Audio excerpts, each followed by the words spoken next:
Are we gonna break the internet or something? Make people hate us even more? Is that the goal? Yeah. All right, guys. Welcome back to OneOut TV, the only place where we overpromise and underdeliver. Oh, nice. Today, I got Paul Fang here with me. Yo. Paul does content. Let's get straight into it. That video that you posted yesterday that went viral, bro, I'm going to just quickly play it.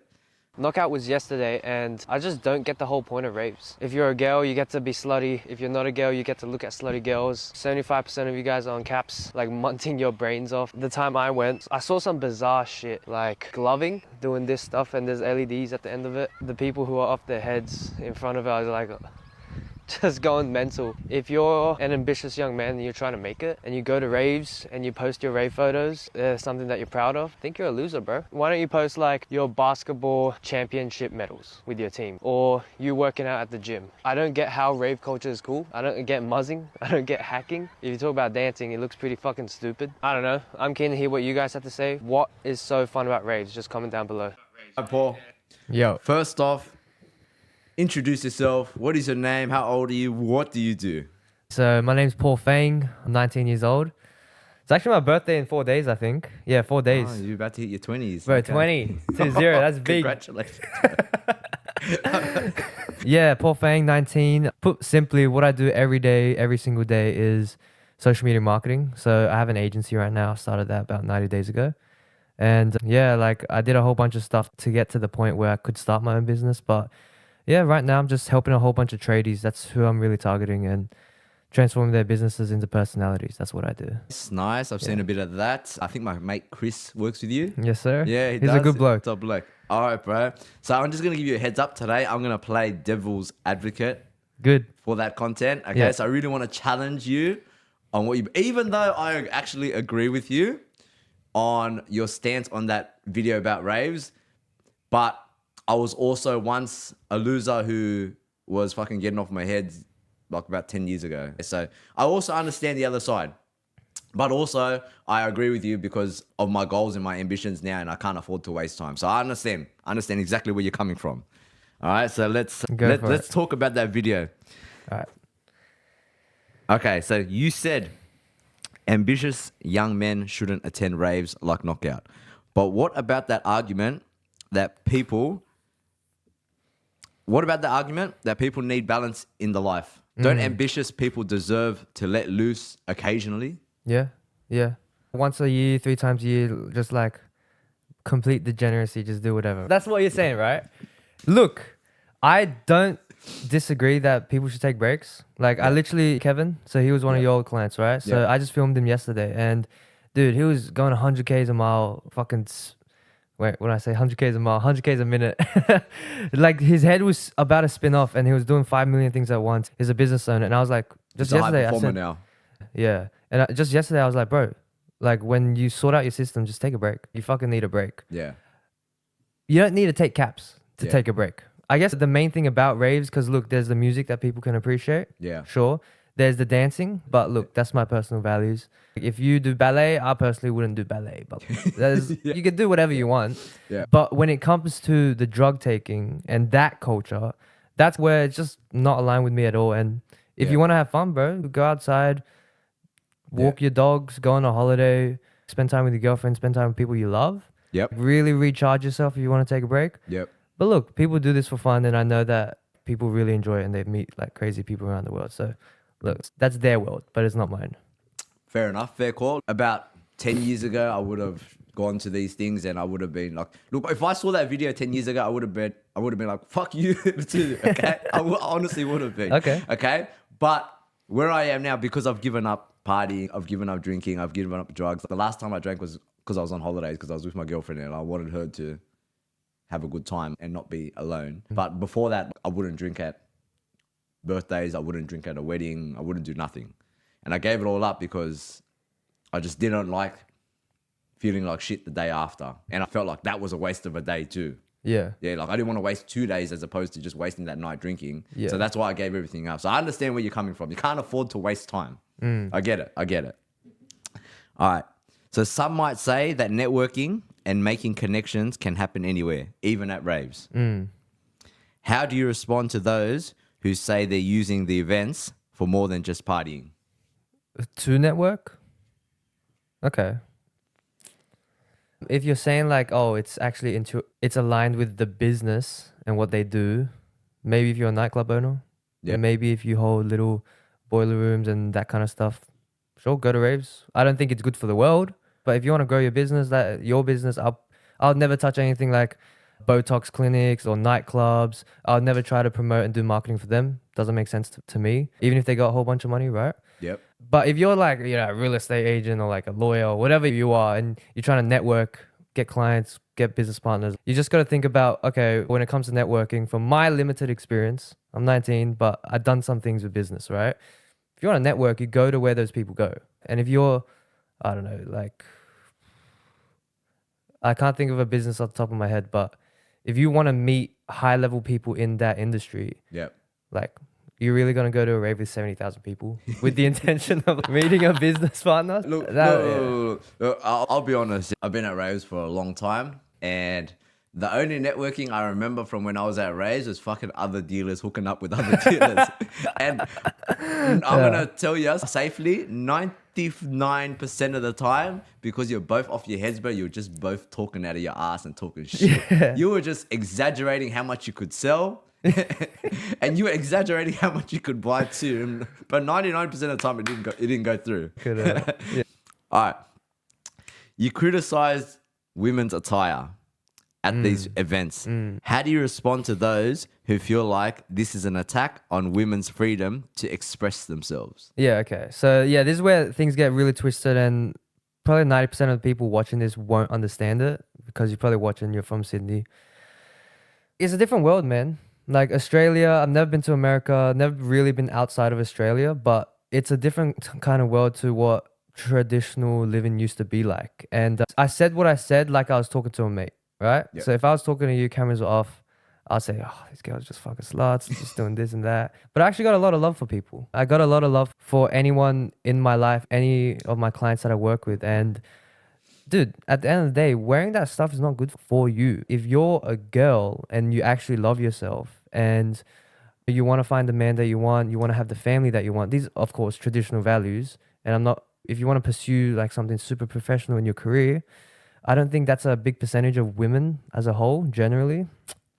Like wearing that kind of clothes, revealing your skin like that, the whole idea is to look hot and sexy. You get the attention for the wrong thing. You should, as a girl, I'm not a girl, but you should get attention for what's inside, like the beautiful soul that you guys have, like your kindness, those kind of attributes. And I think that's what you want too.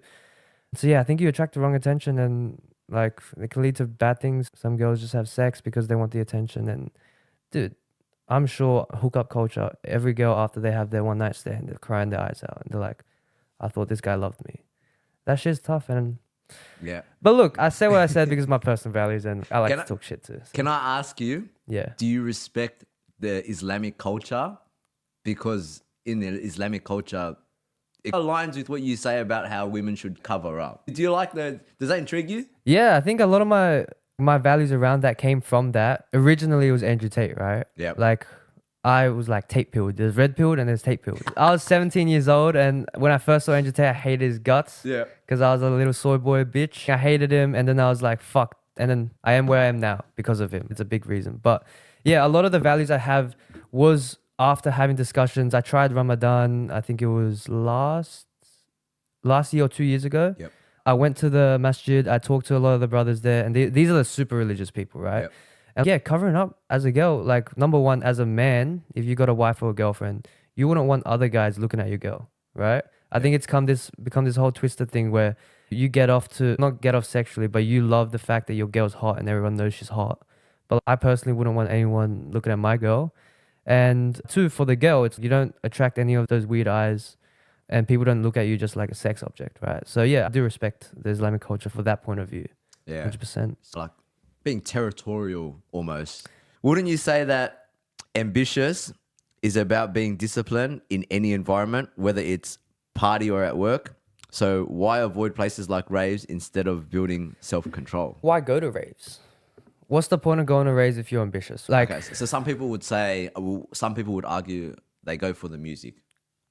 If you go for the music, I think most people do go for the music, but I think the percentage of people who go solely for the music and that's the primary motivation is a Minority. I've Yeah. had people reply to my stories about going for the music and not using drugs at all. And they'll sit there and they'll laugh at the people off their heads. And I've gone sober for, I don't know, I haven't gone fully sober. I've gone sober for an hour or 2 hours. And it's a completely different lens that you're viewing people from. Yeah, I think it's a tough line to draw, and the way I come up at it is a generalization. I think the culture of the raves is pretty awful. It's pretty detrimental. Like the culture of it all is maybe you got introduced to it because you listen to happy hardcore, whatever it is. But then as soon as you enter it, like the way I see it, if you're fresh 18, you can start going to raves. You might listen to music, you're like, oh cool, everyone goes here, everyone loves it. You go, you've never taken caps before, and then you go in, that's when you get introduced to it. You take caps and then that becomes your culture. 3 times a year you go to party, which was originally for the music. And then now, because you're just around everyone who's off their heads, they're drunk, or they're naked. People say, oh, it's a bit far to call it degeneracy, but is that not what degeneracy is as a definition? Yeah. And it's not, I hate you for that. I say this out of love, Yeah, right? yeah, like, yeah. it's not good, man. I know. I'm going to give credits to Kevin because I know he goes sober sometimes. Mostly he has a couple of drinks. And I know he goes to just be around people and just enjoy time off. Yeah. I've spoken to Kevin about this a few times. So I'm Yeah. going to give credit to you. Shout out to you, Kevin, if you're watching, bro. Yeah. There's people like that who Yeah. have that true passion. First and last time I went, because I didn't know what raves were, I was like, fuck, let me see what this is about. Bro, you're only 19, eh? I Yeah. keep forgetting. So last year when I was 18, I got in and I really fucking loved DJ Gamma. I was into the happy hardcore. That was like fucking hype. I was dancing, but yeah, didn't take caps, nothing. But when I looked around and then nearer the end, they play like more hard style Yeah. shit.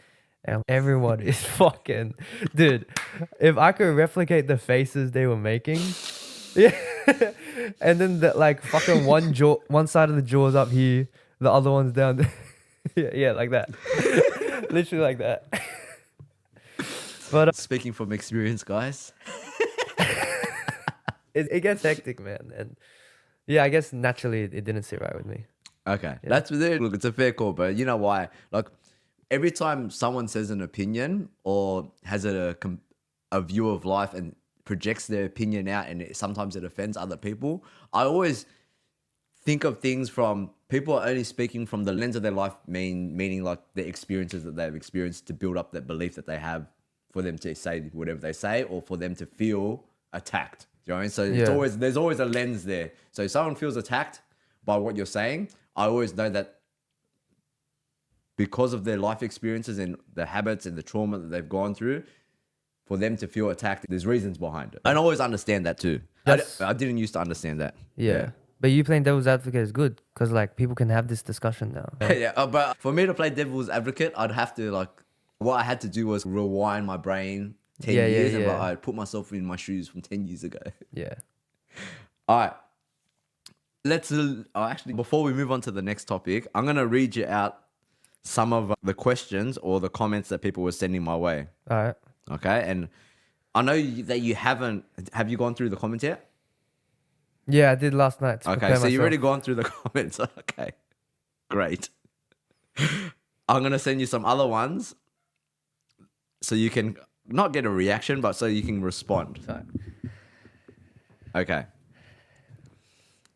Actually, you would have seen this one on my story last night already. Putting other people down because you can't control yourself is weak. Laughing emoji. Yeah, I didn't fully get it.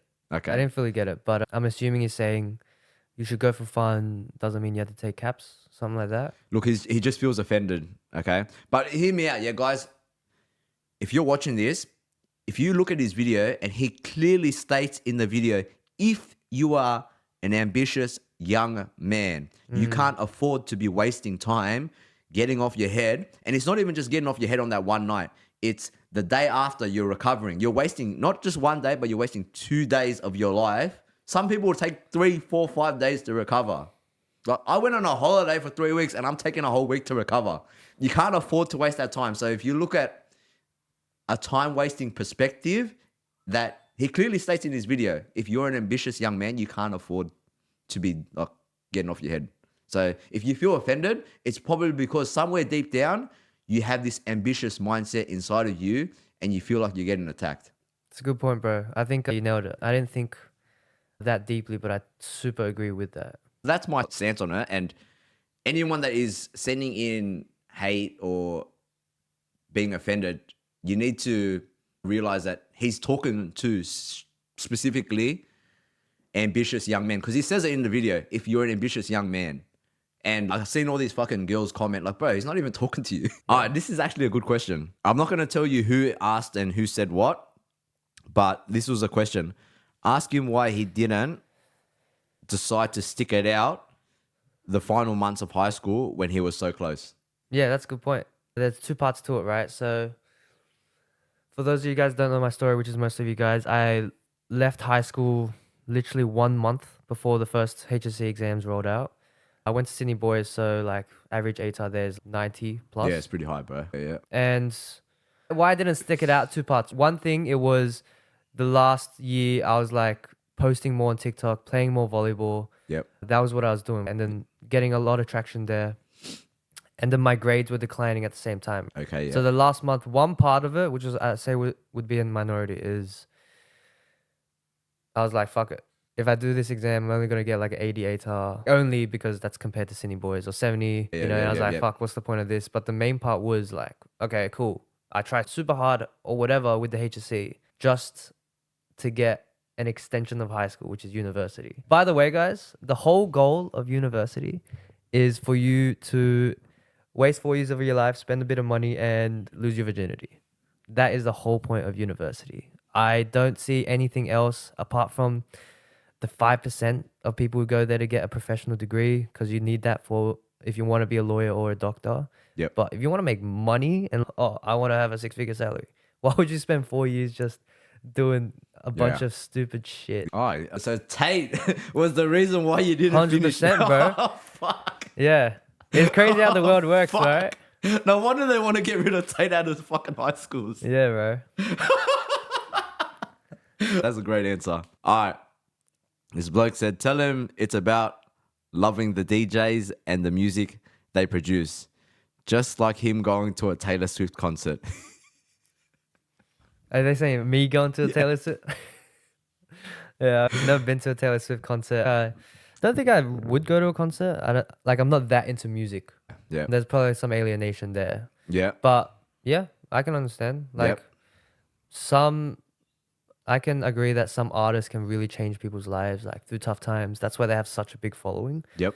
Again, like it goes back to the culture of it all. Like I don't know these DJs personally. I've seen some of them, but the culture is they play in front of 70,000 people. People die at these events, albeit like a tiny percentage. Yep. But the whole point of, if you want to go to see the DJ, cool. And you probably will only be able to see them through these events.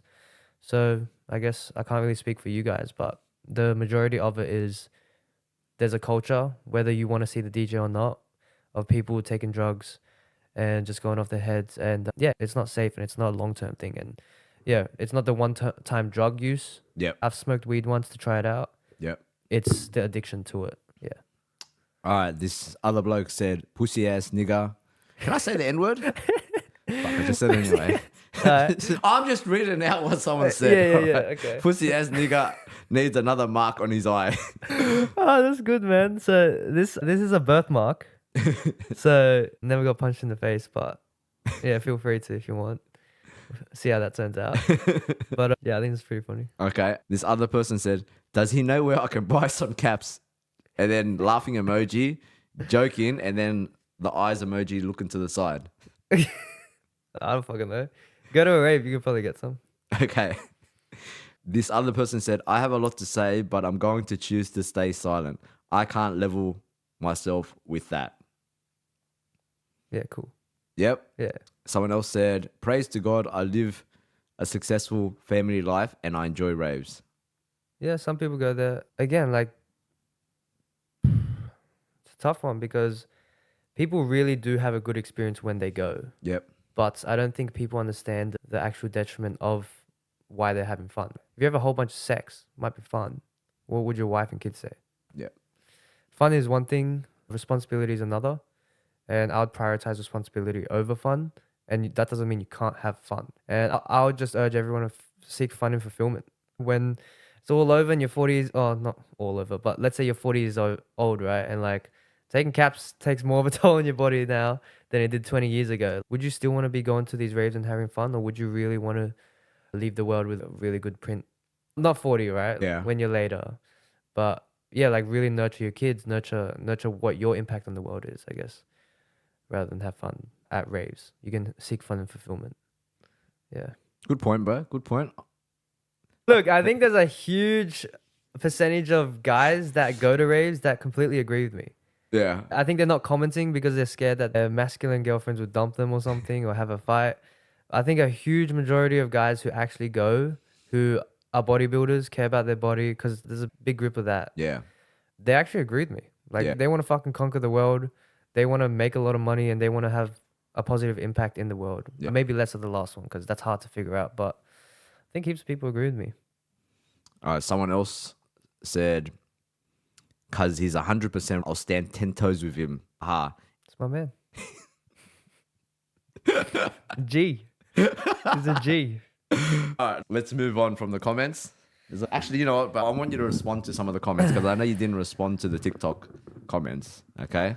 Okay. I'm gonna read out some more. Okay. Bro thinks he's better than others for not raving. I don't rave either, but does that put me on the same high horse? No, laughing my ass off. You know what makes you more of a loser than these ravers you shit on? Being so deeply invested into what others are doing rather than focusing on yourself.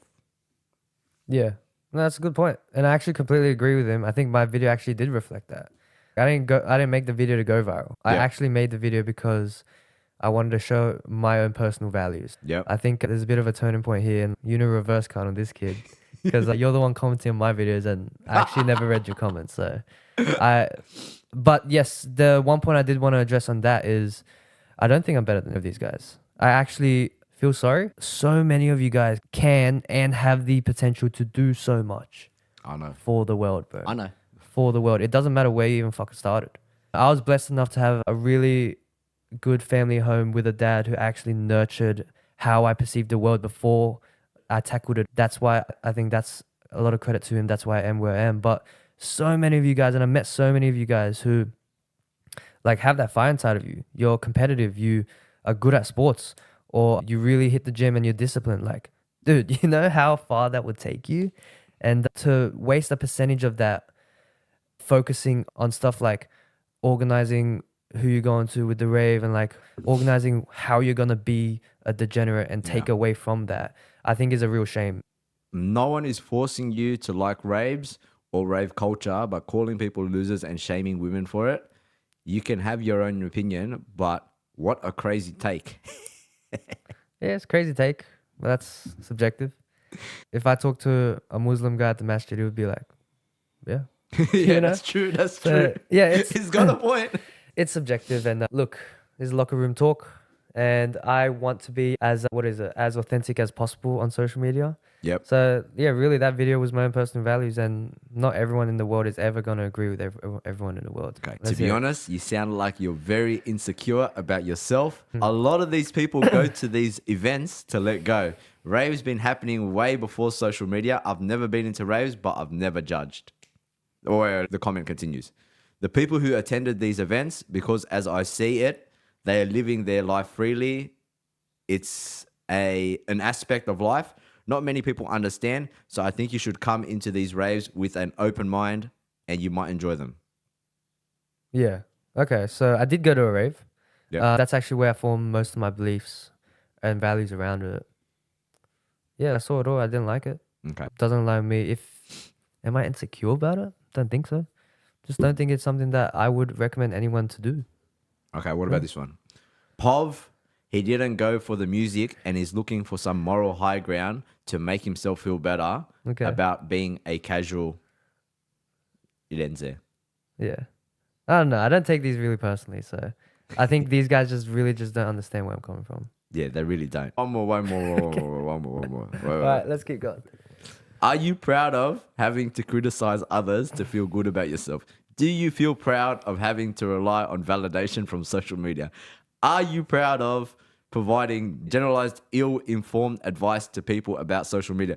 I think realistically, a large proportion of people at raves are working professionals who can positively contribute to society, not try and ego people on TikTok. Yeah. Do I feel proud? No. It's not really a pride thing. Yep. I agree. If 70,000 people go, I don't think everyone's a fucking hobo on the street. There's some contributing members of society, but I'm saying this is not an event that you should be going to because you could do so much more. And again, it is not the one-time rave that is going to ruin your life. And I don't think it is. It's the addiction and it's the culture behind it. And it's a big lead up. If you really want to talk long-term effects, how long do people actually prep for the next rave? Fucking months. Time. Yeah, months. Months. Dude, knockout. People Yeah. gonna talk, knockouts in fucking 360 days, knockout 2025. And what happens in that? Okay, girls are getting ready, they're buying their outfits. Yep. And in that whole time, they're thinking about, okay, how can I dress as cute as possible? Yeah. Cute. Okay, cute is like a baby, all right? That's not cute, okay? Yeah. That's like outrageous. And Yeah, okay. look, there's long-term effects because this shit is not just the one time. It's okay, cool. Yeah, let's do this. We're gonna have afters. Or, yeah, who we gonna smash? Oh, the tonight? kick-ons. The kick-ons. Yeah, I don't know what happens there because I've never been there, but I'm assuming more Oh, bro, degeneracy. the kick-ons go on for days, but Fucking hell. Yeah. I saw that one. I saw that one, dude. someone wrote, "Why don't you post your high school diploma, Paul?"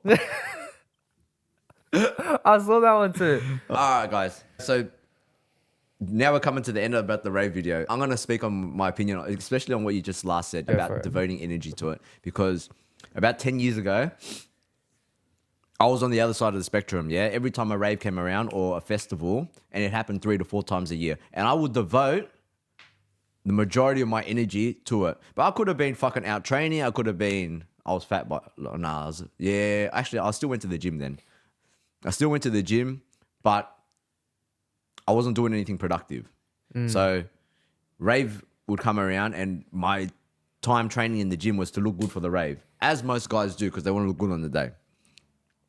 And I used to sell rave tickets. I used to sell pills.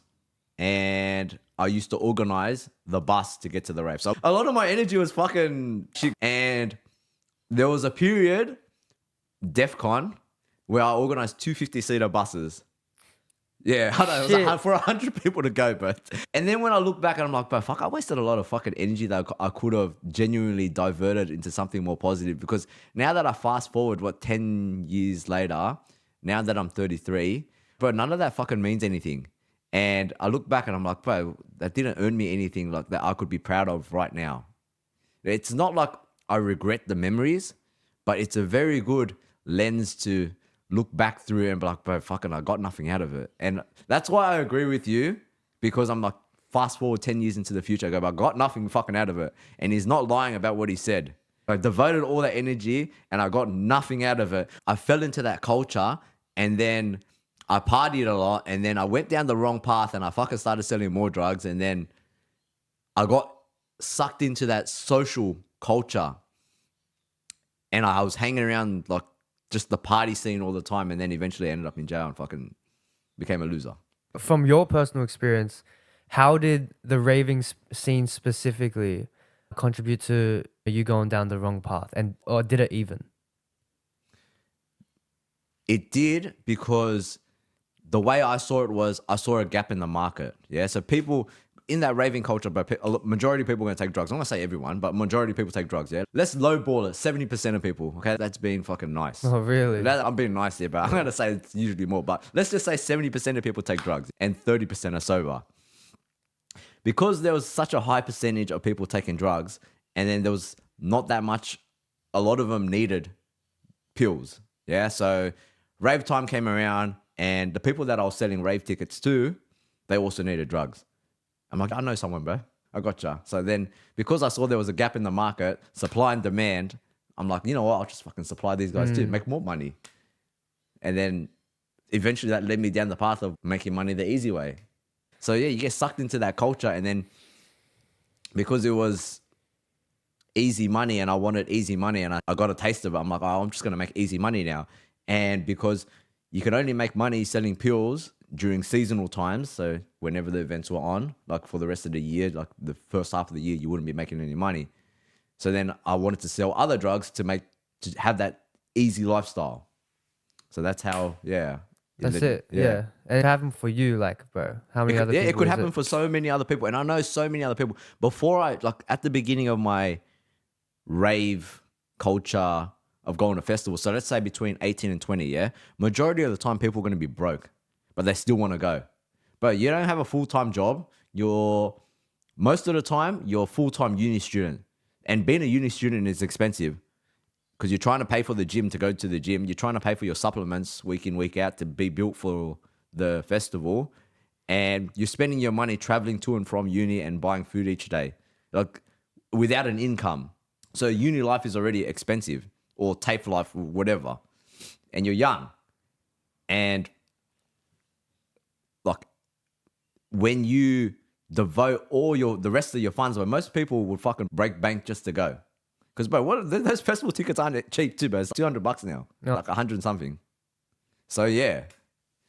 That's fucking like how I see it, bro. It leads you down to giving everything for nothing. Just to have an experience for a night. I wouldn't say you regret it the day after, because I don't regret the times that I went to the raves, because I had a good time. I experienced a very unbelievable high through the drugs. But it gave me nothing in return like 10, 20 years later. Yeah. Yeah. And look, like my opinion on it is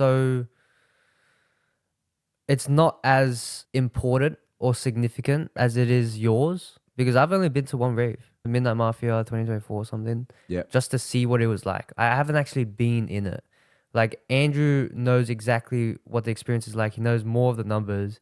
He's been on all sides of it, right? So if you were to listen to someone and you actually wanted someone's valuable opinion on raves, like just fucking replay what he said. My opinion is you can go to 1 or 2 raves, enjoy yourself, take the drugs, get that high. But if you are an ambitious person and you really need to make or break, and you understand that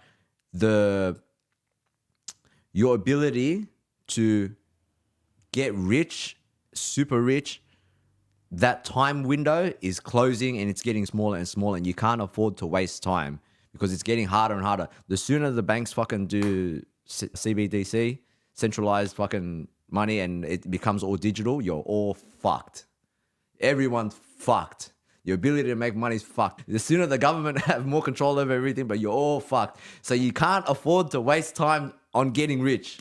But look, that's only for ambitious people. But if you're not an ambitious person and you're happy to be at the bottom of the food chain, not making much money, like everyone else at home, being told what to do by the government, then this doesn't apply to you.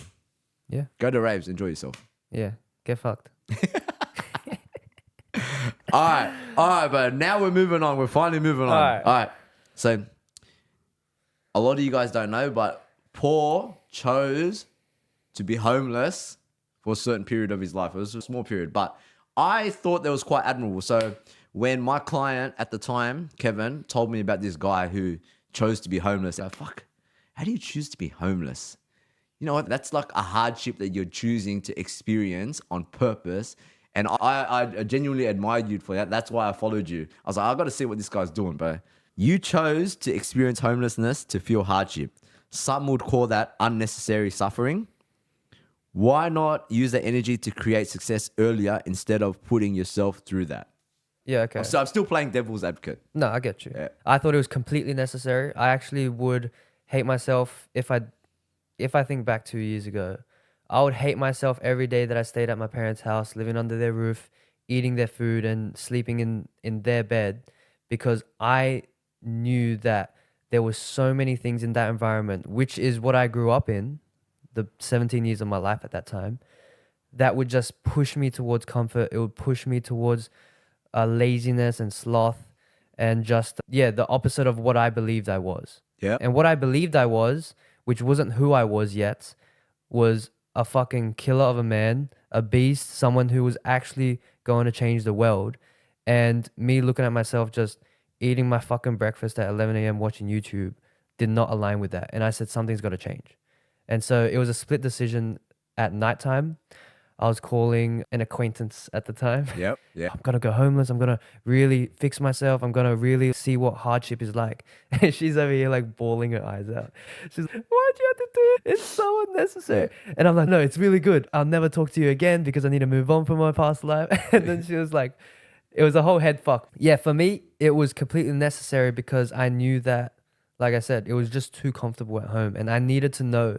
And this is the stuff that you don't, it's not a general experience. Yep. I'm not going to go to fucking every 17-year-old and be like, how are you not homeless? Yep. It was something that gets called from within. And yeah, fuck, it's paid its returns 2 years later. Like Okay, nice. not in the money that you save up by staying at home, Yep. but in the skills that you learn, like the complete accountability for your life. Okay. Yeah. Walk me through what happened when you were homeless. Like, how long did you do it for? What were the main things that you learned? Okay. I was homeless for as long as I needed to be homeless for, meaning I never came back home. To this day, I go back to visit, but I was homeless for a good week. Okay. And what homeless means was I had a Plus Fitness membership, which obviously was paying out of my bank account, and I was just sleeping in gyms. Okay, you slept in the gym. Nice. So the nicest gym, by the way, is Plus Fitness Caramel. Got all the lights and shit, and they have yeah, I know fucking which one. instant noodles. I was eating free instant noodles, fucking earth. So I was like, I had the whole homeless Shout out shit. Plus Fitness Shout Caramel. out, bro. Shout out. Whoever owns that thing, you're fucking G. I don't know the person personally, but I know of him. Yeah. I know of the owner of Plus Fitness Caramel. Hey, sorry, but I stole from your lost property, so it was a trying time. It was a hardship. I needed that shit. Okay, so I saw a video of you sleeping or showing us that you were sleeping at Burwood, Chinatown. Talk to me about that. When did that happen? Bro, Chinatown. It's not Chinatown. Is it Westfield? Burwood? I swear. Hurstville. Hurstville, Westfield. Hurstville. Yeah, Okay, yeah. Hurstville, Westfield. Walk me through that. Yeah, so that was nearer the end of that kind of homeless journey. I was like, fuck, these gyms are getting cold. And the thing about the gyms is most of them have the light sensor. So if you move, the light turns on. So like whenever I'd move In your sleep? anyway, Yeah. but it was just annoying and hard. So then I went inside and it was cold. It was August at the time. So I was around Westfield at Hurstville and I was like, fuck, it's warm in here. And the doors were open because they were doing construction and everything. And I'd rather have the lights on the whole time rather than flicker. Yep. So I went over, I was walking around and then I saw the kids' playground and they have a little tunnel, those metal tunnels that they crawl around. And I fucking set up shop here. And I put all my shit in and then I went to sleep and then the secchi came over and was like, hey, buddy, like, sorry, bro, you can't be here. Spewing. And I was like, like I couldn't even be mad at the guy. Like, he's just doing his job. Yeah. And then I thought I'd try my luck. I was like, hey, bro, do you know anywhere that, I can go sleep? Yeah. And he was like, nah, bro. Like, he was genuinely feeling sorry for me. And I was like, that's cool, man. And then I ended up sleeping in the hangar where the trucks come to deliver all of the food for Woolies and Coles. The docks. Yeah. Yeah. So I'm actually still in touch with that guy, but Yeah. he set me up with my white card. That's when I got into construction and built a bit of capital in the beginning. So yeah, I was sleeping there on some cardboard because cardboard insulates the cold. And then he came driving in, delivering bread, one of his side hustles. And I walked up to him and I was like, hey, bro, do you need anyone to deliver food or anything? Like, I can do it. Yeah. And he was like, oh, cool, you're homeless. He could see, he could tell the whole yeah. thing. And fast forward, he got me my white card a couple of days later, paid for it and everything. And then I used that white card. Bro, any of these young guys who say they can't get a job, I went on Seek from Bankstown Library. I went on Seek, I made an account with a Gmail, which is free. And a day later, like I just applied to 20 jobs. A day later, I got a fucking application for by laborer, $30 an hour. So that was it. And then I made bank that month. Oh, how much did you make that month? Bro, I was probably making 3,000 to 4,000 for that month. And then I did a month and a half. Yep. And that actually bought this phone that I still have. And then the MacBook that I have at home. And that's what I use to fuel my editing journey, my social media marketing journey. Walk me through it. You went and got a job in construction. When in that period of time did you know that you were going to do a bit of editing? I knew the whole time. Okay. From when I was homeless, I knew that I was going to get rich with my my social media marketing skills. Okay, so you had this kind of skill set before you quit high school. All right. Here's a good one. A lot of young people today are influenced by people like Andrew Tate, Alex Hormozy, etc. But some would argue that these alpha male role models promote toxic masculinity. How do you differentiate being tough from being toxic? It's a good question. I think toxic usually stems from the person delivering the message or the advice. Yeah. He doesn't actually want the best for you. And I think there's overlap, like Yeah. toxic can also be tough. But I think in this sense, if you're saying there's a difference between the two, tough is he actually wants the best for you. Like whoever this guy is giving you advice or sending a message, if we're talking Andrew Tate, it's tough, but it's not toxic. He's doing Right. it out of love. It's out of love, and it's hard to break down the layers because he's insulting you and he's calling you a piece of shit because you're a piece of shit. Yeah. And he knows that too, and he's trying to incite that kind of fire inside you because every one of you guys have a fire inside of you. But yeah, like I'd say that's the difference. Okay. I'm going to rewind a little bit to after you got your laptop and your phone and you started editing. How long between there did you start working with Alan? Shout out to you, Alan, if you're watching. Okay. Maybe it'll be helpful if I break down the whole thing, right? Yeah, go, really go. easily, right? Yeah. So for about a week, I was homeless. Yep. After I was homeless, for a week, I spent my money to live in hostels where there was like 16 guys in a room just to have a place to stay that was warm. Okay, Fuck, yeah. Smelled like shit. It was horrible. That's crazy. And then Yeah. after that, I called Centrelink up. It's so easy to live in Australia. Yeah. Called Centrelink up. They put me in touch with Mission Australia and they help youth at risk of homelessness. Yep. So that was me. Yeah, I yeah, decided to be home, but Yeah, whatever. yeah, yeah. And then so they got me a whole fucking refuge, which was about 3 or 4 other kids like me living in the one spot with supervisors and everything because these guys are at risk. They're doing drugs. Yep. They're doing some hard shit. And bro, I stayed there $100 a week, paid by Centrelink Yep. with obviously the housing, everything, basic amenities and food. Yeah. So I was in that spot for fucking 4 months, just living. And yeah, my goal at the time wasn't to, and it will lead to the agency. Yeah. The whole time I wasn't trying to build as much money as possible. Otherwise I would have stayed in construction longer. I knew that I just wanted to develop that skill as much as possible. And I was willing to eat shit for it. And I did. I did eat shit for it for about a year and a half. Yep. And yeah, so I just got enough so that I had tools to use. And then as soon as that I had enough, bro, I was sitting on like fucking $500 in the bank account. I quit construction. Yep. Just being in that environment, I was willing to fucking throw it all away, $500 in the bank account. And it was a no-brainer. I did not have to decide how long I wanted to stay at construction. I knew there was no future there. So you create content for small businesses. How do you balance giving people the tools to succeed while staying authentic, especially when so many gurus are out there trying to fucking sell false dreams? I think it's just results. Yeah. Biggest difference, just results. Small to medium businesses and particularly tradies I try to work with. Yep. I've worked with some PTs and gotten them great results too. But dude, when you're in business and you're in B2B, which is business to business, Yep. if that is your business, the whole point of what you do is to make businesses money. That's Yep. what you do. There's no bullshit. There's no, oh, I'll make you famous. Da, da, da. That doesn't mean anything to them. Yep. So the reason why people work with me is because they actually see results. And in the beginning, when there were no results, they trusted that I would get them results. And the reason now why a lot of people work with me is because, put simply, they know that I can get exactly what they're looking for. Yeah. That's a lot of reason why I don't get some business, because they don't believe that I can get what they want. The big thing is results. You see the views, you see the engagement, you see the conversations that are being had about you on your page and in your Instagram DMs. Results.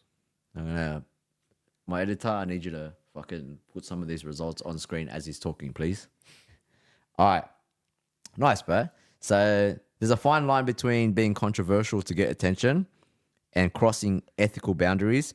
How do you know when you've crossed the line? And did you feel that way with your viral TikTok?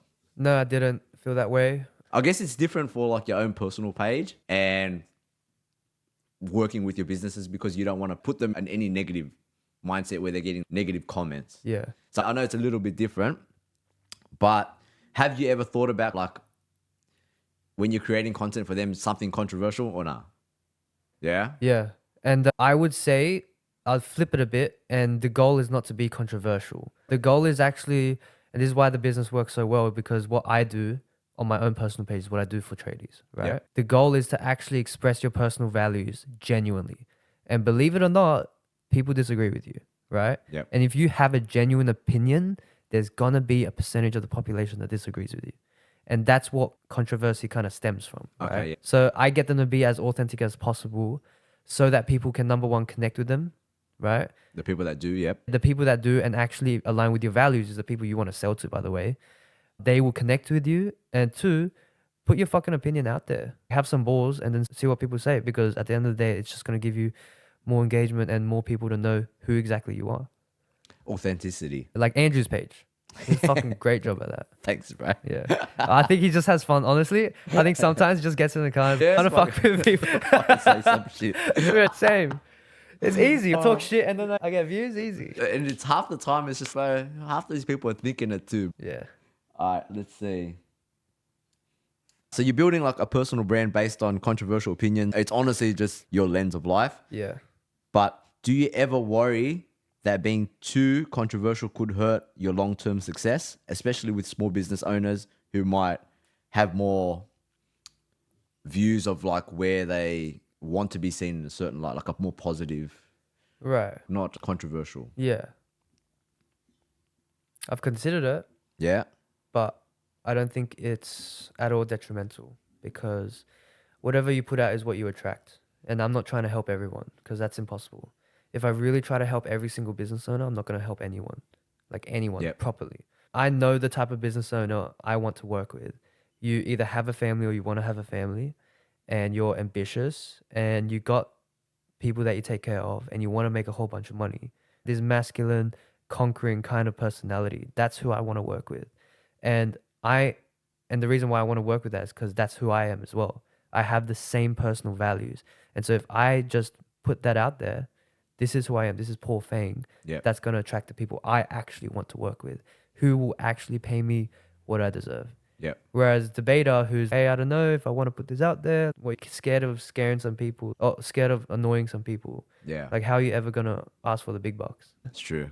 But you know what, bro? Like, the worst thing is working with someone who doesn't agree with you on your personal values. That's probably like the most, not conflicting, but it will create a lot of conflict long term. And the work relationship between you and that person isn't sustainable. Yeah. I actually disagree with this one. Okay. Yeah, because I actually have a client who disagrees with the whole Andrew Tate stance that I have. Yeah. And I still got a lot of love for this client. We still do good work for them. Yep. I think having a difference in opinion is actually okay. Yep. Because you mentioned values, and I would still agree we have generally the same values. Yep. But okay, yeah. I guess I'm shifting at a different point, and I'm saying, if you got a difference in opinion and you're arguing, that's perfectly fine. Yeah. That's my take on it.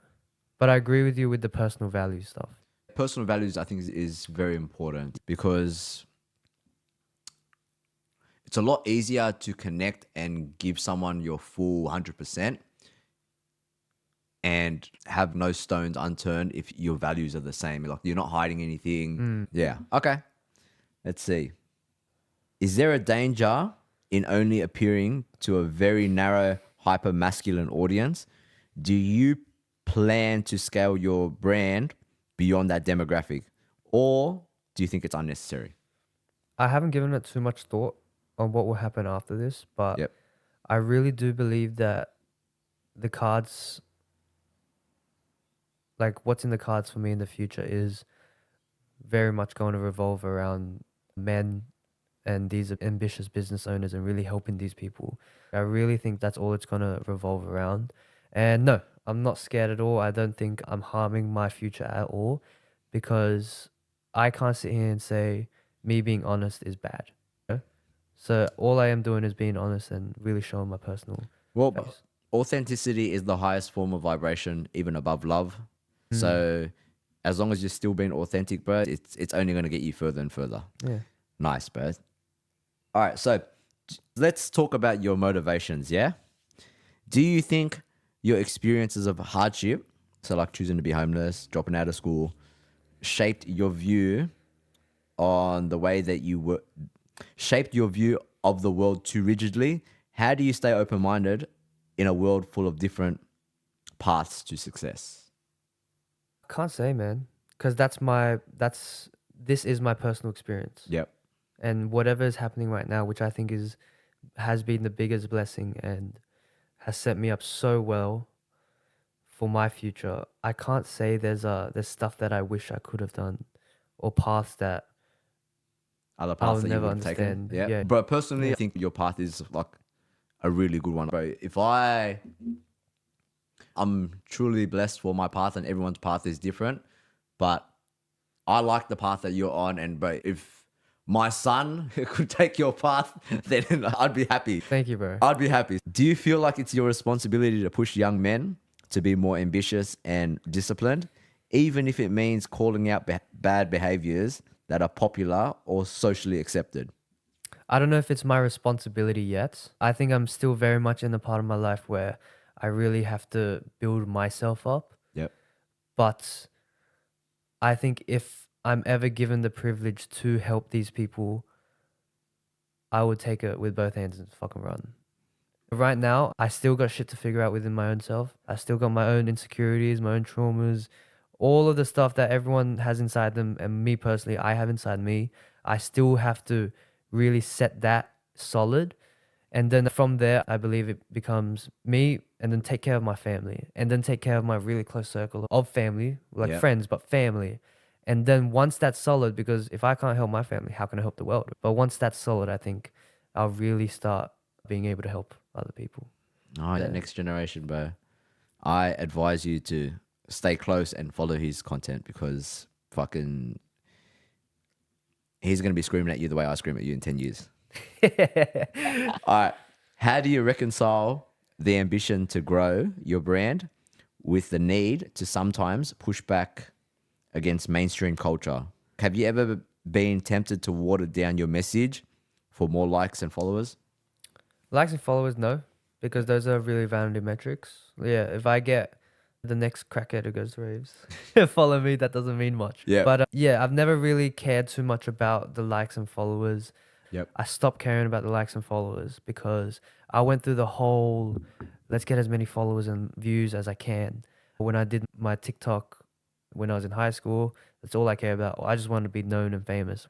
But Yeah. then I realized that didn't constitute to a good life. Like Yep. it didn't contribute to anything that was helping the world or was making me proud of myself or me being fulfilled. Yep. That's when I realized, cool, I just got to help as many people as possible.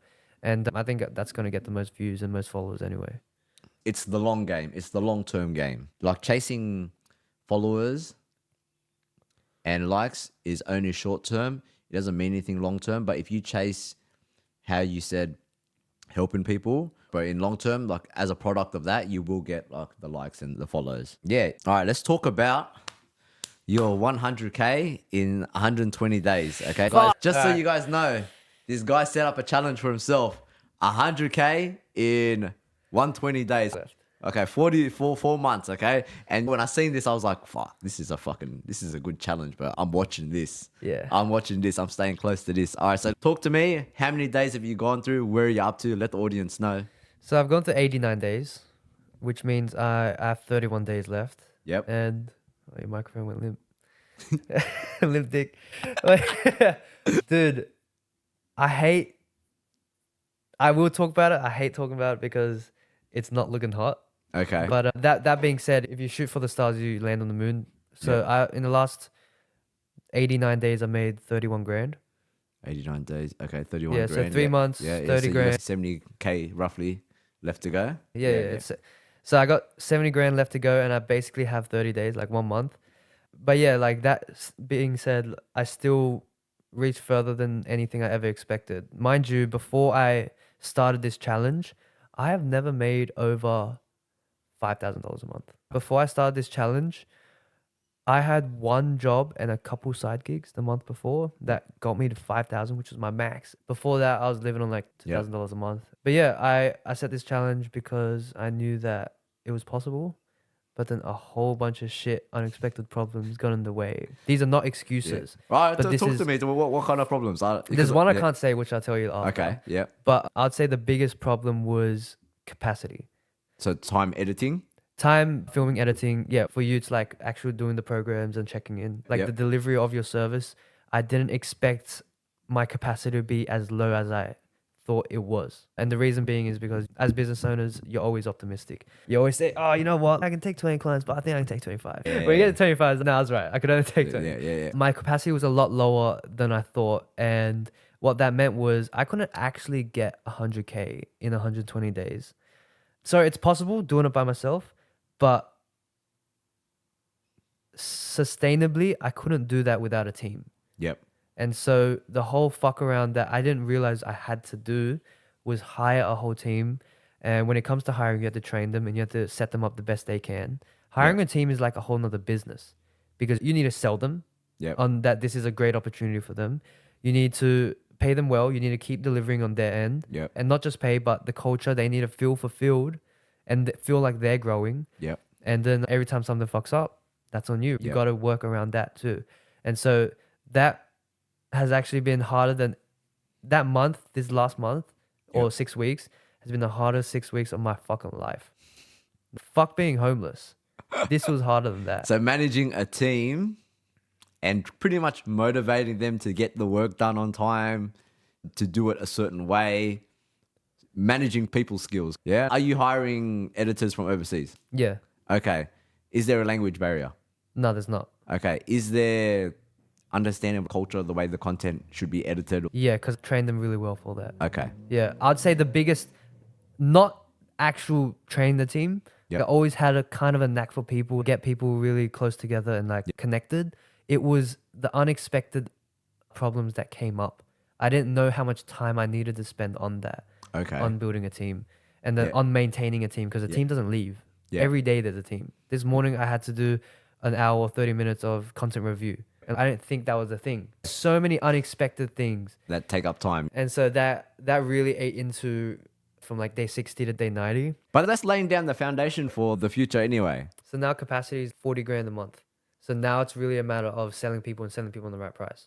So I have to talk to a lot of my clients and say, dude, we either can't work together anymore because I can't grow the business at this rate. Yep. Because in the beginning, you do anything for cheap. You're like a slut. Yeah, I know. Yeah. Take You're on whatever you can. Selling yourself Yeah, and like anyone who wants me, take. Yeah. I was there, and then which is a very good problem to have. I'm very blessed to have this problem. Yeah. But fuck, we'll see. We'll see. There's a couple strategies I have that might get me to that 100K, but it's not looking hot. Well, it's exciting to watch. Okay, let's see. All right, so what is your strategy for hitting 100K right now? You answered it just then. I got a specific one. Hold on, let me finish the question. Yeah. So what is your strategy for hitting 100K in 120 days? Is it based more on high ticket clients, volume, or something else? So you answered it a little bit by changing your prices, saying you can't work with them, but it's completely high ticket. My service is high ticket. I don't do anything for less than $2,000. Yep. So that's my cheapest price. Yep. In working with me. Now my actual strategy, because if you do the math, let's say 2,000, what's 70,000 divided by 2,000? You need Fucking 45. 35, sorry. 35. Is that it? Yeah, 35. That is it. So dude, that's 35 clients. I can't take on 35 clients, right? Yeah. So the strategy is, have you heard of PIFs?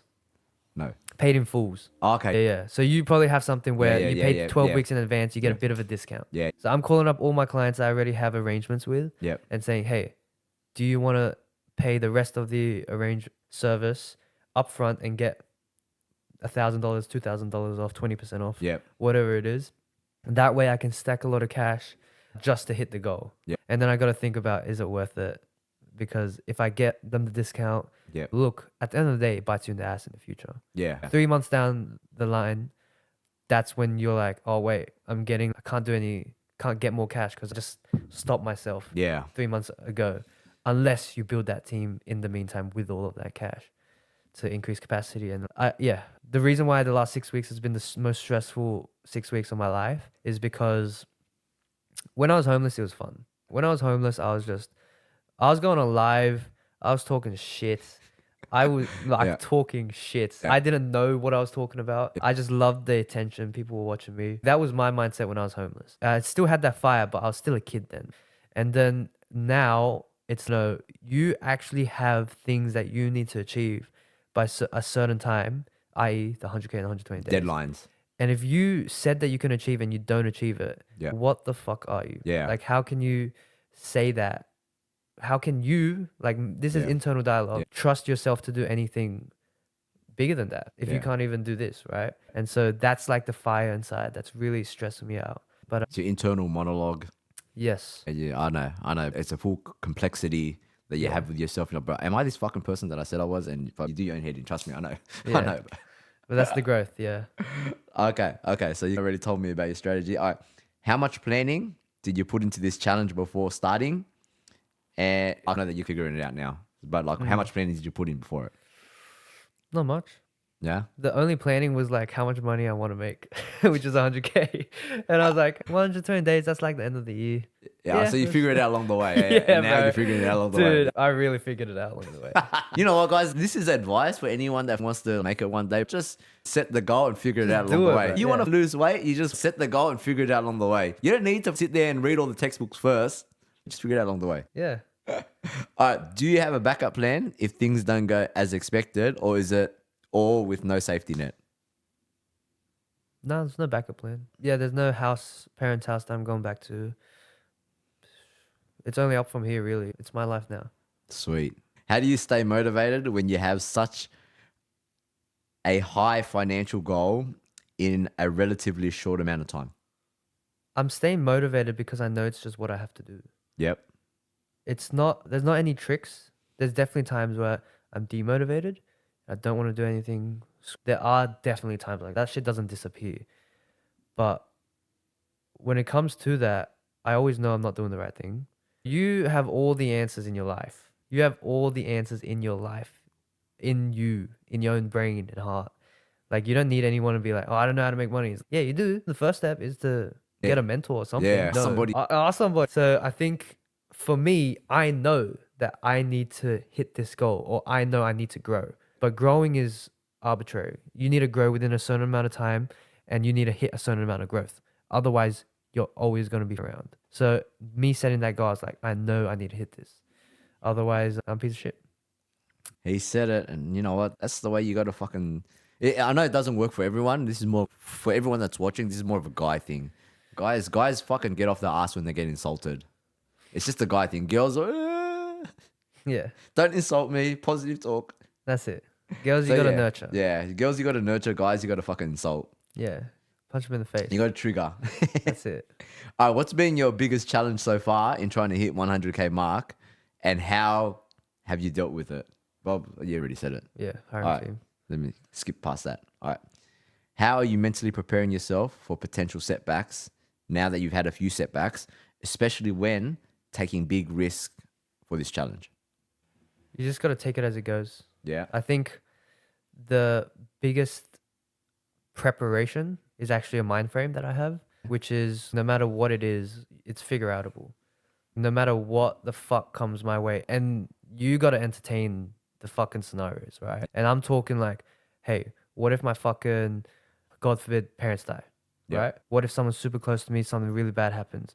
What if I get my fucking arm cut off? Or what if I get paralyzed from the waist below? This is the shit you entertain. And then you got to think about, hey, in that scenario, would I be okay? Could I still do this? Yeah. And if the answer is yes, then fuck, what is a fucking setback less than that? Yeah. Is that really gonna fuck Yeah. you over? But I think I constantly have to have that reframe. It's just be prepared. It's whatever happens, fucking, you got to move on, and you can move on. That's a good mind frame, bro. Yeah. Are there any sacrifices you've had to make your personal life? Sorry. Are there any sacrifices you've had to make in your personal life to focus on this challenge? Yeah, definitely. Nothing that I don't know. Business is personal, right? For me, Yep. like my personal life is being the best I can, doing all of this. But I guess if you say specifically personally, I don't visit my parents as much. I don't, and I never used to hang out with friends because I really only have one friend. Spending less time with my girl, that kind of thing. Now I'm going to give you my answer for that, bro. Tell me, bro. Are there any sacrifices you've had to make in your personal life to focus on this challenge? Actually, no. Are there any sacrifices you've had to make in your personal life just to focus on you being you? Bro, you've literally sacrificed what everyone else is doing at 19, which is fucking going clubbing, going to raves, getting fucked up, and just that period of being like when you're an adult and you have the ability to buy alcohol because you're legal now, the ability to go to clubs because you're legal now. Yeah. 18 to 20, that little bit of social life that everyone goes through in Australian culture, you've literally sacrificed it, but it's not even worth that much anyway. If I could turn back time, I'll probably sacrifice it too. But that's what you've had to sacrifice.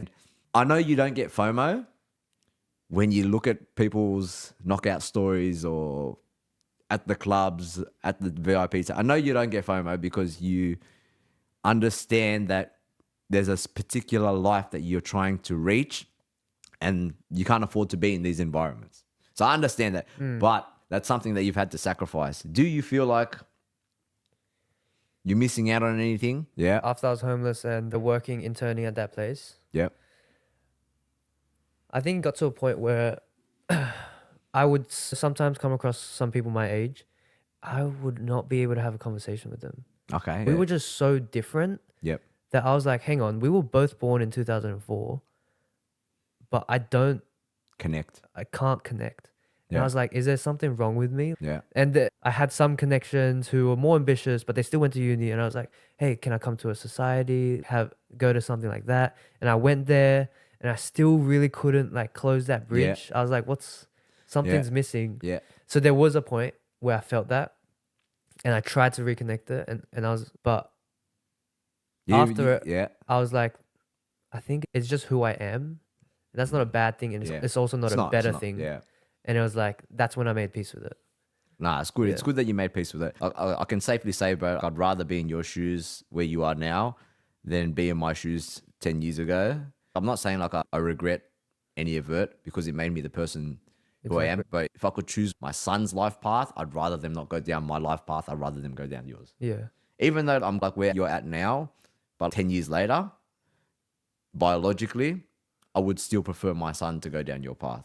I appreciate that, bro. How do you balance ambition and hustle with self-care and not burning out, especially in a high-pressure situation like this? Ooh, good one. Work out, man. Yeah. There's no balance, right? Yeah. There's a goal in your life, and that goal includes how much time and how much effort you want to spend with your loved ones. It includes how much money you want to make. It includes who you want to be helping. Yep. This is your life goals. There's no Yep. balance, right? So you really just have to, and also your fitness, what you want to look like, how you want to feel. Aesthetically, yep. So I think a big factor is just really aligning with the goals every day. Like whenever something comes up, usually it's a misalignment. And I'd say working out has been the best reset for that. Because when you work out, and a good workout, meaning you don't think about anything, just lifting the weights and going through the compound movements, and you're sweating and you're not sore, but you're fatigued at the end of it, life just gets better, man. You just feel better, bro. Yeah, it's true, bro. It's true. Yeah, you would know. I know. Any skincare? Skincare? Any skincare that you're doing out, bro? I think For self-care? I think my girl has like this kind of, what do you call it, like a cleanser? Yeah. I don't know. I rub my face, next morning I feel smooth. Yeah. Fuck yeah. Still takes care of himself physically in that way too. I try to, yeah. Some people might say that focusing on making 100K in 120 days is more about quick success than building long-term wealth. Fuck that. What is your response to that? Fuck that. Okay, bro.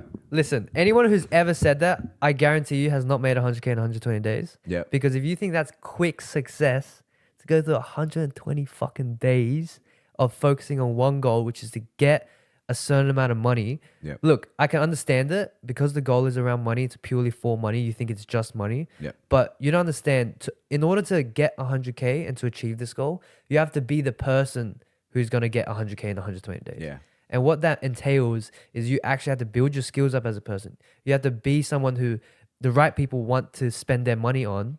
You have to go through all of the levels of stress and be able to handle it and keep upping that threshold. Yep. That shit ain't long term. And the reason for the goal is to prepare you for the bigger shit that you will inevitably face. And to speed up that whole process. But it's not quick cash, bro. Yeah, going on what you said. How can you work on it now? What's more important to you? Hitting the 100K or proving that your methods and mindset can create success in or any situation? What's more important? I think they merge. Yeah, they I'd say- overlap. But if you had to pick one. What's more important, I don't know, it's a tough question because they really do overlap. Yeah. But I'll just give my take on it, right? Yep. I think getting the 100K in 120 days. because, and it's a fuck around my answer. Yeah. But because that is the proof There's a that paradox. my Yeah. my mindset, that my type of actions, Your methods. my methods is going to achieve that, because that is the proof. And everything in life is proof. When I was 17, I took out of my asshole, but everything. I was like, I remember when I first met the people I interned with, I was like, I'm going to get you a whole bunch of views. Yeah. Look at me. This is what I did before. Something completely unrelated. Yeah. Like, I know what I'm doing. I was so egotistical. Yeah. But until you have the results, you can't really stand behind those kinds of words. Yeah. Nice, bro. Nice. Okay, cool. Some people, why is it so bad? Are you documenting the process to inspire others, or is this you are documenting but you don't document every day like you used to? Oh, what happened? Yeah, I really did want to document every day. Yeah. But I was just so stressed, and this is a limiting belief. Yep. I was so in the business that I was like, fuck, I don't have anything to say. I'm really just fucking struggling. Really. And then because there's such little time, I just didn't prioritize it. Yeah. But I have a post coming out today, I think. Okay. So to continue so the journey, an update. just to give you guys the end. Yeah, all right, nice. What's one piece of advice you'd give to someone who wants to take on a similar financial challenge but isn't sure where to start? One piece of advice is figure out your sellable skill. Before anything, figure out your sellable skill. It is way harder to go into this without having any idea at all about how you can make money. If Yep. your sellable skill is you work a job and it just means more hours, fucking that's it. That's done. You got your sellable skill. Yeah. Mine is social media marketing for businesses. So as soon as I had that, all I had to do was put in the effort to talk to enough people and to just make the money, make the transactions. But without a sellable skill, you're running around like a headless chicken. Because then you can only offer your time for labor, really. Yes. And yes. you only capped at how many hours you can offer up Yeah. versus how many people you can service. Yeah. And don't be fucking fancy about it. Whatever you do that is making money that you don't want to kill yourself doing, do it. How do you ensure that while chasing financial goals, you're still providing real value to your clients and customers? They're aligned.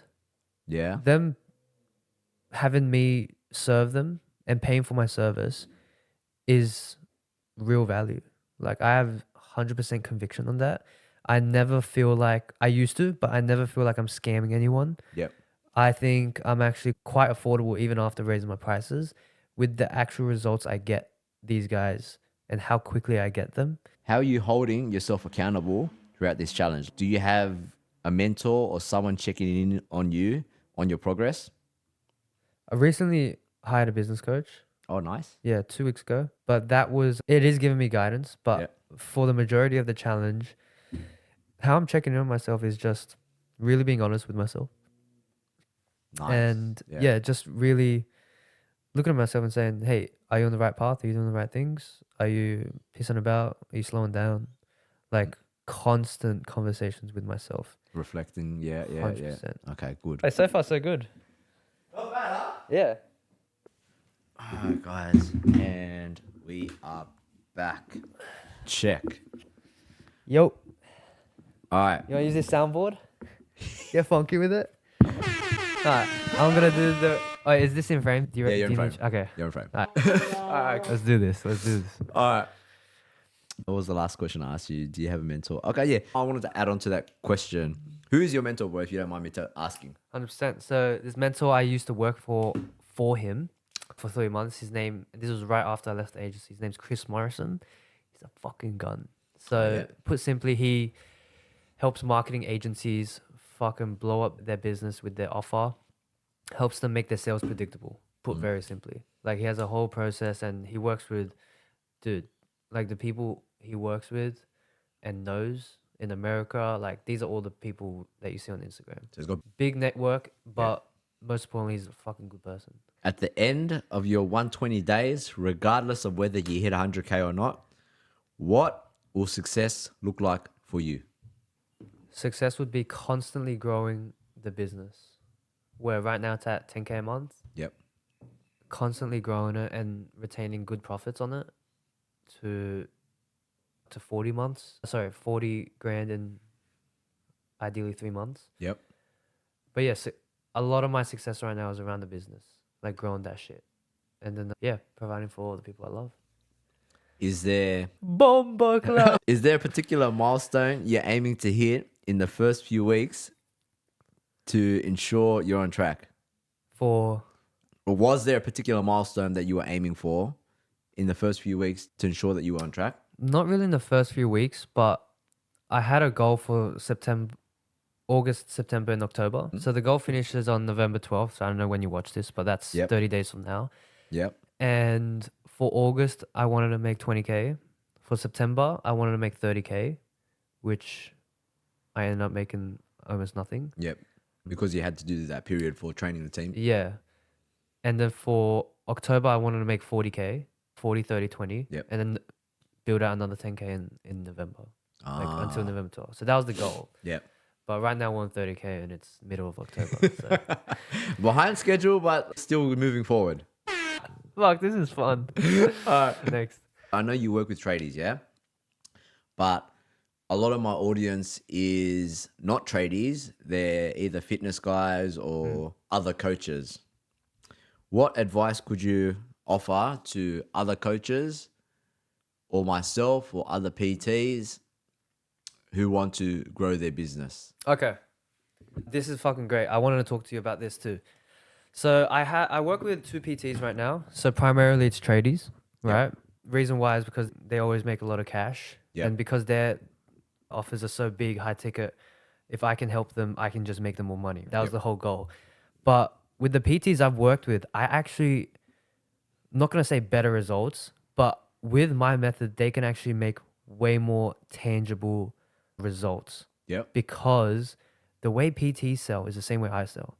Yep. You go on social media. So this is the advice, right? Yep. Your PT, online PT, even in person, you go on social media, you fucking give genuinely valuable advice because there's so much fitness advice out there. What is Yeah. actually genuinely helpful for the very specific type of person you want to work with?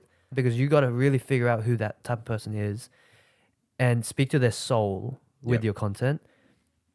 And then once you do that, bro, hammer out just outreach, just cold outreach. Whoever follows you, hey, open a DM. Whole point of that is just start a conversation. And then how it goes is you start a conversation. You say, hey, would it be stupid if I set you up with a plan just for you so that you can tackle these goals that we just talked about by yourself? Would that be a bad idea? Like completely for free? Yep. Obviously, they'll say yes if you set it up right. Yep. And then from there, you make the sale. You say, hey, by the way, all of these things that you're going to have to do for yourself, you can do it with me. And I can actually guide you doing your 24/7 check-in or like 24-hour check-ins, whatever. And your nutrition plan, your gym routine that will constantly reassess every week or every month or every 4 weeks, however you're doing it. Would it, like, this is what it looks like working with me. And that's the sale, right? This is what it looks like and this is the price. So my advice is you just got to really nail down who exactly you want to work with and just fucking do a whole bunch of outreach, because the way content is going to work for you is not views or shares. That's not how it's going to work for you. The way content is going to work for you is having your content being super valuable to these people without them even talking to you yet. They get tangible results from it. And then when you outreach them, they're like, oh, I know this guy. He's been helpful. He's built a lot of goodwill with me. Yep. Okay, it doesn't hurt to have a conversation. He's actually wants to know where I'm at, so maybe he can help me. And just hammer that down, because everyone you outreach, they're going to look at your content. My client, I've worked with him for 2 months now. He was originally at 5 clients. Now he's at 5 plus 7, at 17 online clients in 2 months, because all he did was 2 things, right? He filmed with me, strategized, filmed with me, and I created a whole bunch of content for him, which we're pushing out. Quantity, by the way, at least 10 a week, 10 a month, at least. And then he just messaged like a fucking monster.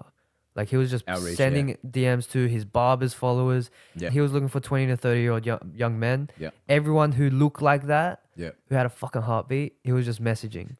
And he was like, starting that conversation. And then he just did a bunch of that and got 12 clients in 2 months.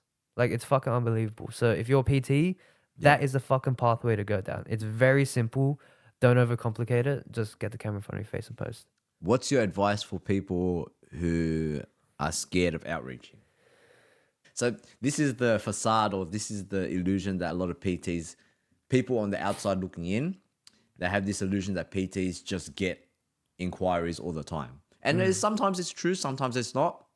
But for the PTs that are actually struggling to have business, it's because they had this facade of they were going to get inquiries, or they had inquiries before, so they never really did outreach. And so how do you, let's say you had a client and they weren't good at outreach. What would be your advice for the outreach message? Yes. So I think it's exactly that. Yeah.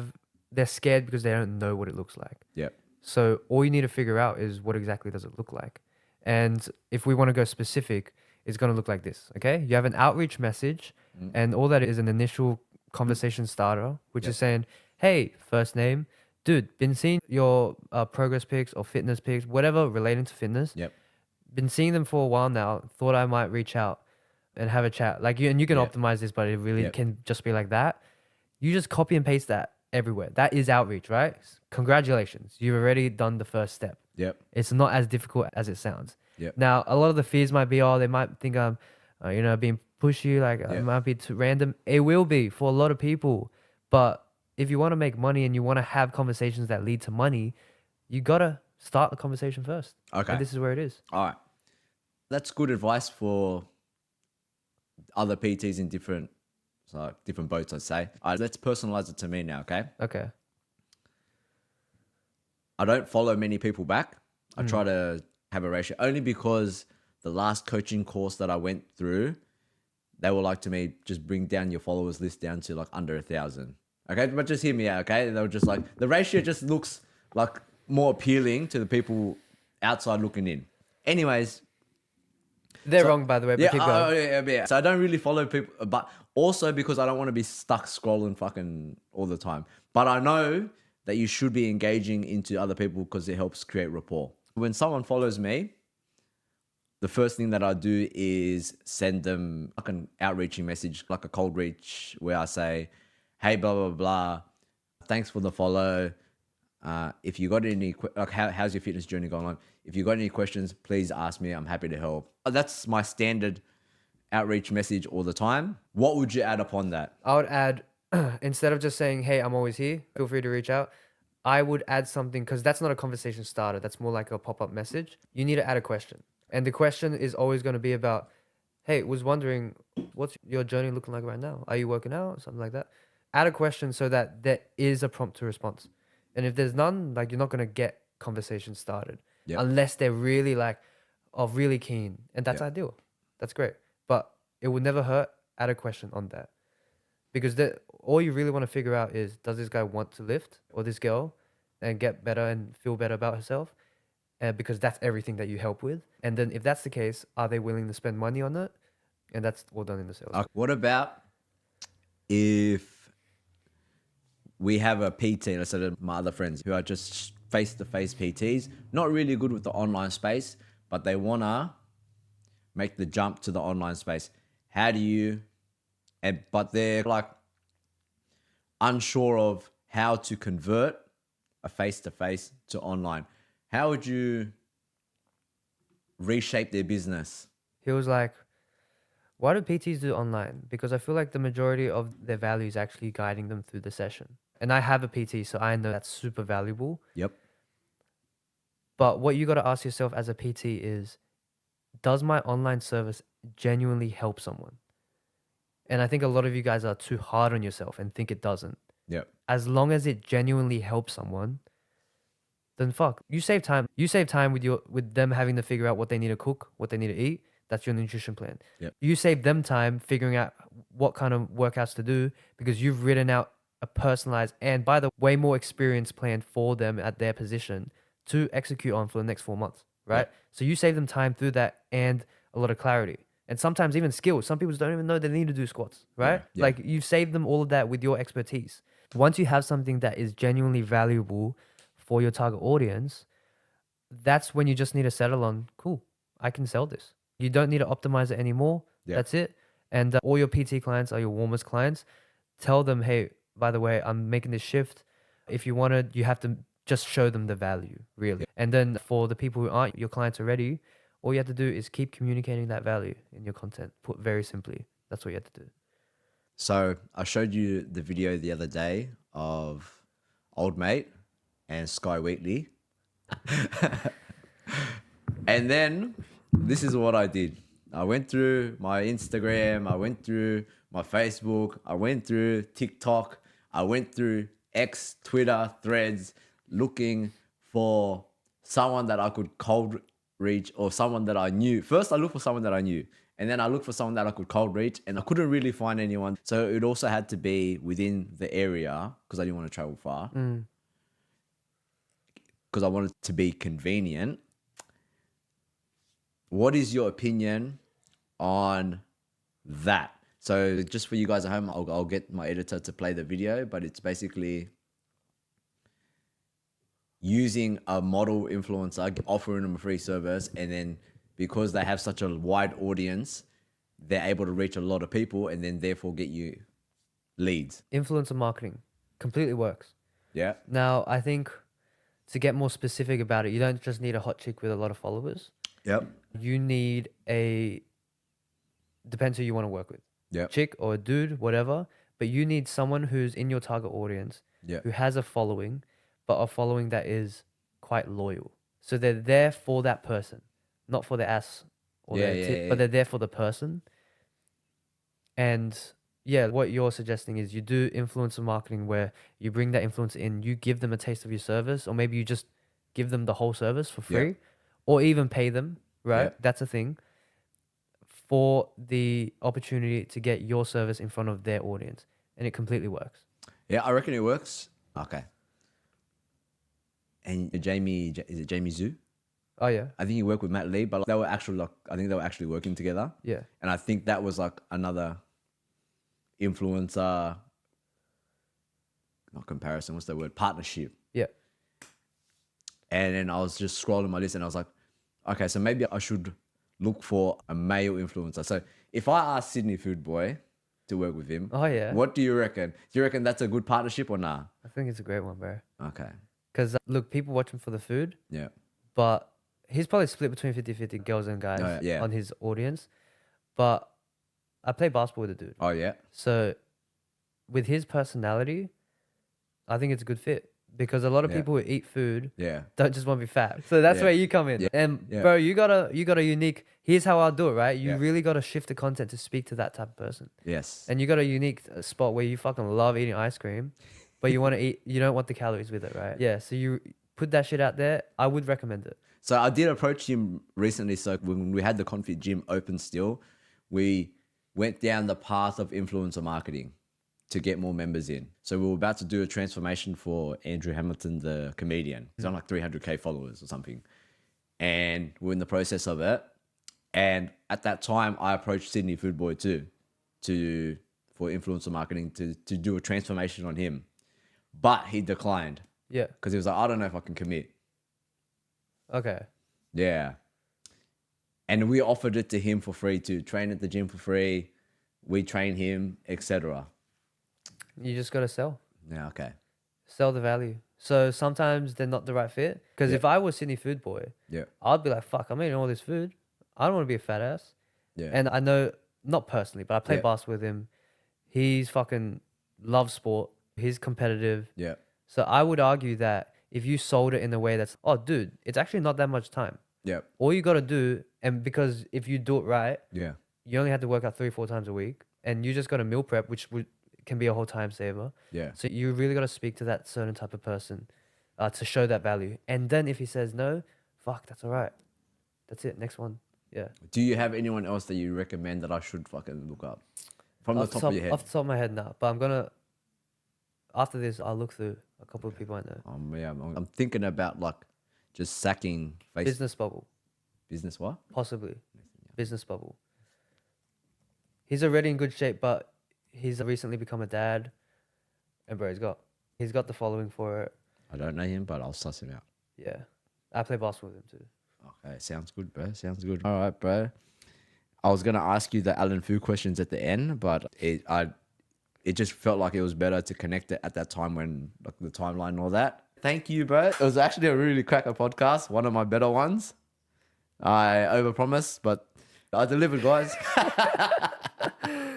Yeah. Thank you for coming, bro. Anything else? Shout out your TikTok and your plugs, please.